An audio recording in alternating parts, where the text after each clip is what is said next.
North Korea नाम सुनते ही एक ऐसे देश की तस्वीर आंखों में आ जाती है जो रहस्यों में घिरा हुआ है। एक ऐसी जगह जो दुनिया से कटी हुई है, जहां लोहे की मुट्ठी से राज किया जाता है।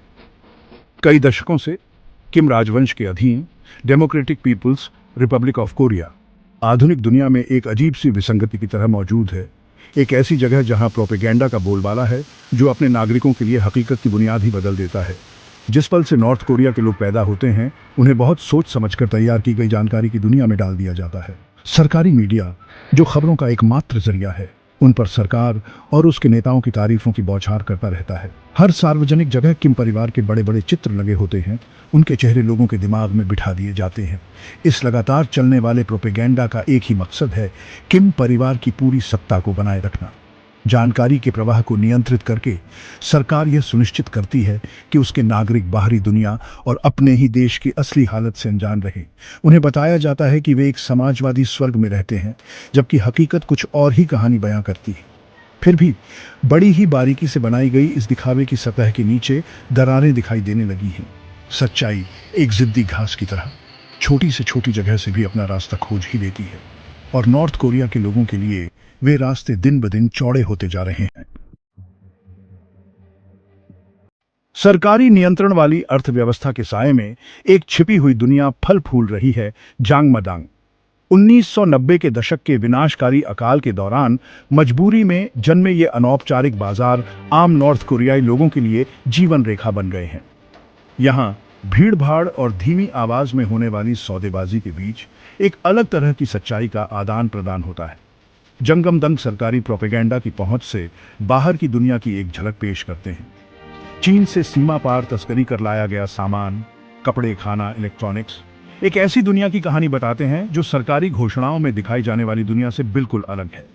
कई नॉर्थ कोरियाई लोगों के लिए बाहरी दुनिया की हकीकत से उनका यह पहला सामना होता है। लेकिन जंगमदंग सिर्फ गैर कानूनी सामान का स्रोत नहीं है। वे एक नए तरह के नॉर्थ कोरियाई लोगों के लिए प्रजनन स्थल हैं, साधन संपन्न, व्यावसायिक और सरकार के धोखे के बारे में जानकार। जैसे जैसे जंगमदंग का आकार और प्रभाव बढ़ा है, वैसे वैसे आम नॉर्थ कोरियाई लोगों में भी यह जागरूकता बढ़ी है कि सरकार की कहानी झूठ है। सरकार ने इन फलते फूलते मुक्त बाजारों से उत्पन्न खतरे को पहचानते हुए उन पर कार्रवाई करने की कोशिश की है। लेकिन जंगमदंग को दबा पाना मुश्किल साबित हुआ है। वे नॉर्थ कोरियाई समाज के ताने बाने में बहुत गहराई तक समा चुके हैं, जो इंसानी जज्बे के लचीलेपन और चतुराई का प्रमाण है।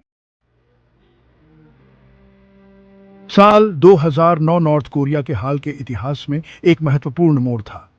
एक ऐसे कदम से जिसने पूरे देश में हलचल मचा दी, सरकार ने अचानक से बड़ा मुद्रा अवमूल्यन करने की घोषणा की। रातों रात लाखों नॉर्थ कोरियाई लोगों की जमा पूंजी बेकार हो गई। इस गलत नीति का असर बहुत बुरा पड़ा। बरसों की मेहनत और जमा पूंजी पल भर में मिट्टी में मिल गई। लोगों और सरकार के बीच जो थोड़ा बहुत भरोसा था, वह टूट गया, और उसकी जगह गुस्सा, नाराजगी और एक एहसास ने ले ली, सरकार गलती भी कर सकती है। मुद्रा अवमूल्यन के अनपेक्षित परिणाम हुए। इसने कई नॉर्थ कोरियाई लोगों को, जिनकी जीवन भर की जमा पूंजी खत्म हो गई थी, जीने के लिए जंगमदंग का रुख करने पर मजबूर कर दिया। इसने अनौपचारिक अर्थव्यवस्था के विकास को और बढ़ावा दिया, जिससे सत्ता पर सरकार की पकड़ और कमजोर हो गई। 2009 की घटनाओं ने नॉर्थ कोरियाई व्यवस्था की कमजोरी को उजागर किया। इसने दिखाया कि ताकत और एकता के दिखावे के पीछे असंतोष का एक गहरा कुआं था।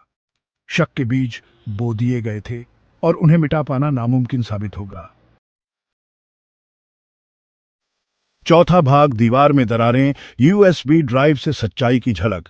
तकनीक के बढ़ते दबदबे वाली दुनिया में जानकारी एक शक्तिशाली मुद्रा बन गई है, और नॉर्थ कोरिया में, जहां जानकारी तक पहुंच को कड़ाई से नियंत्रित किया जाता है, यूएसबी ड्राइव बाहरी दुनिया के लिए एक महत्वपूर्ण जीवन रेखा बनकर उभरे हैं। चीन से सीमा पार तस्करी कर लाए गए ये छोटे उपकरण अपने साथ मना की गई जानकारी का खजाना लेकर आते हैं। साउथ कोरियन धारावाहिक, हॉलीवुड फिल्में और यहां तक कि बाहरी दुनिया के समाचार प्रसारण भी नॉर्थ कोरियाई लोगों के लिए, जो सरकारी प्रोपेगेंडा की पुरानी जानकारी के आदी हैं, बाहरी जानकारी का यह आना एक रहस्य उद्घाटन है। एक साउथ कोरियन ड्रामा देखना, जिसमें दौलत और आज़ादी को दिखाया जाता है, नॉर्थ कोरिया में जीवन की दैनिक वास्तविकताओं के बिल्कुल विपरीत है। ये शक का बीज बोता है, क्या बाहरी दुनिया के बारे में सरकार की कहानी झूठ हो सकती है? सरकार इन डिजिटल ट्रोजन हॉर्स से उत्पन्न खतरे से अच्छी तरह वाकिफ है। उसने यूएसबी ड्राइव और अन्य विदेशी मीडिया पर कार्रवाई शुरू कर दी है। लेकिन अब चिराग से जिन्न बाहर आ चुका है। एक बार जागृत हो जाने पर ज्ञान की प्यास आसानी से नहीं बुझती।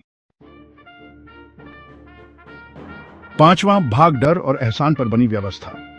नॉर्थ कोरियाई सरकार ने लंबे समय से डर और पक्षपात के एक मजबूत मिश्रण के जरिए सत्ता पर अपनी पकड़ बनाए रखी है। मुखबिरों और गुप्त पुलिस का एक बड़ा नेटवर्क यह सुनिश्चित करता है कि असहमति को जल्दी और बेरहमी से दबा दिया जाए। सरकार के प्रति वफादारी सबसे जरूरी है और किसी भी तरह की गलती को तुरंत और निर्दयता से सजा दी जाती है। लेकिन सिर्फ डर से ही नियंत्रण बनाए रखना काफी नहीं है। अपने खास लोगों की वफादारी हासिल करने के लिए सरकार संरक्षण और इनाम की एक जटिल प्रणाली पर भी निर्भर करती है। जो लोग पार्टी की बात मानते हैं, उन्हें प्रतिष्ठित पदों, दुर्लभ संसाधनों तक पहुंच और तुलनात्मक रूप से अच्छी जिंदगी से पुरस्कृत किया जाता है।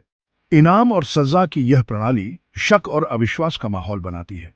पड़ोसी पड़ोसियों की, सहकर्मी सहकर्मियों की, यहाँ तक कि परिवार के सदस्य एक दूसरे की मुखबिरी करते हैं। ऐसे माहौल में सच्ची वफादारी एक ऐसी विलासिता बन जाती है जिसे कम ही लोग वहन कर सकते हैं। हालांकि जैसे जैसे आर्थिक तंगी बढ़ती है और बाहरी दुनिया से जानकारी का प्रवाह बढ़ता है, नियंत्रण के इस ढांचे में दरारें दिखाई देने लगती हैं। सरकार की वफादारी को पुरस्कृत करने की क्षमता कम होती जा रही है, जबकि डर पर उसकी निर्भरता तेजी से कमजोर होती जा रही है।